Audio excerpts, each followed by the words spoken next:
pertanyaannya soal isu ijazah palsu yang bahkan sudah 4 tahun ini Bapak bergulir, episodenya panjang sekali. Apa pandangan Bapak soal isu yang tidak bersederhana, soal isu ijazah palsu, Pak?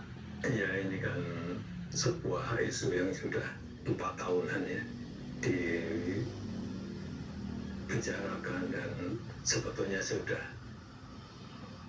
matang diam, tidak banyak menanggapi, karena tahu ijazahnya saya pegang gitu. Bapak pegang ijazahnya?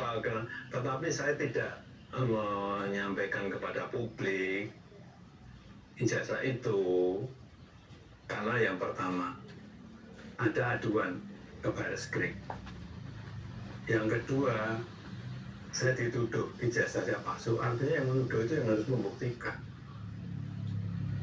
Dalam hukum acara nih, siapa yang menuduh itu yang harus membuktikan. Itu yang saya tunggu, itu coba dibuktikannya seperti apa. Dan itu akan lebih baik kalau pembuktiannya itu di pengadilan, sehingga betul-betul akan kelihatan proses hukumnya, akan kelihatan adilnya, karena yang memutuskan adalah di pengadilan. Karena yang membuat ijazah saya sudah menyampaikan asli masih tidak dipercaya gimana.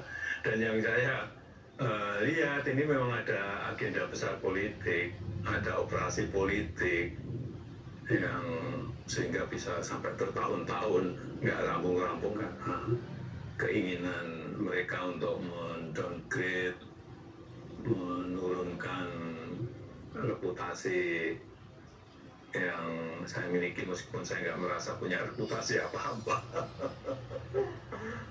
Tapi menurut Bapak, kenapa? Apa yang dibalik itu? Menurut Bapak, kenapa harus diturunkan reputasi Bapak melalui isu ijazah ini? Ya, mungkin untuk kepentingan politik. Kenapa sih kita harus mengolok-olok, menjelek-jelekan, merendahkan, menghina, menuduh-nuduh? Semua dilakukan untuk apa? Kalau hanya untuk main-main, kan mesti ada kepentingan politiknya di situ. Tapi sekali lagi, mestinya dalam masa-masa ekstrim seperti ini kita konsentrasi untuk hal yang besar, untuk strategi besar negara, untuk kepentingan yang lebih besar bagi negara ini. Misalnya tadi yang berkaitan dengan menghadapi masa-masa ekstrim, menghadapi masa-masa perubahan karena artificial intelligence, karena humanoid robotic, sehingga jangan malah energi besar kita pakai untuk urusan-urusan yang sebetulnya menurut saya urusan ringan. Menurut Bapak, masih yakin dengan pernyataan Bapak sebelumnya ada agenda besar dan ada orang besar di balik kasus ijazah? Saya pastikan, ya. Bapak sudah tahu Gimana? kira-kira siapa di balik? Ya, saya kira gampang ditebak. Tapi tidak perlu saya sampaikan.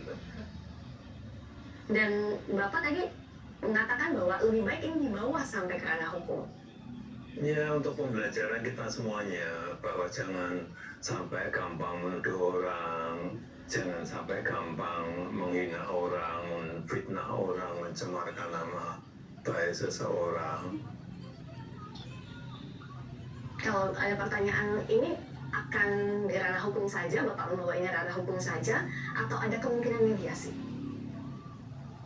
Saya kira untuk pembelajaran kita memang lebih baik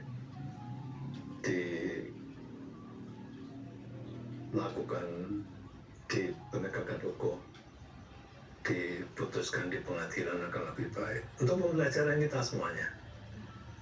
Dan Bapak juga pernah berjanji kalau sampai ke pengadilan, ijazahnya Bapak akan tunjukkan di sana, di pengadilan. Yaitu forum yang paling baik untuk menunjukkan ijazah asli saya. Dari SD, SMP, SMA, universitas, semuanya kan saya bawa. Untuk pembelajaran hukum, memang apa yang Bapak khawatirkan kalau ijazah ini, kasus ijazah ini terus bergulir di luar soal tudingan ijazah palsu?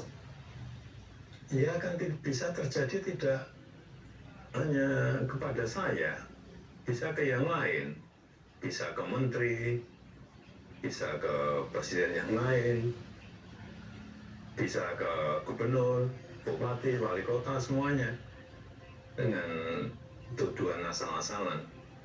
Tapi kalau menuduh dengan bukti itu yang baik.